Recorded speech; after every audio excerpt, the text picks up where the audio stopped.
Heto po ang mainit-init pang balita at trending ngayon sa social media.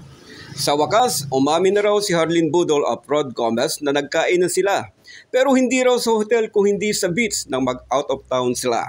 Kinain daw ni Rob Gomez ang masarap na pagkain na inihain sa kanila sa naturang beach during breakfast. Ito raw ay ang fish fillet at toasted na talaba na paboritong kainin ni Rob, kaya sarap na sarap at feel na feel nito ang pagkain habang nilanantakan ang mga ito.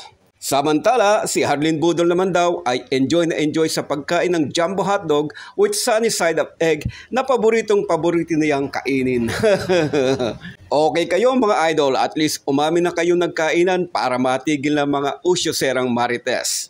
At thank you nga raw pala, sabi nila Blight at Niel, dahil nabaling sa inyo ang usapan at hindi na sa kanila dahil sa 1 month na naging trending at pinagpiyasa ng madlang people sa SOCMED ang issue sa kanila.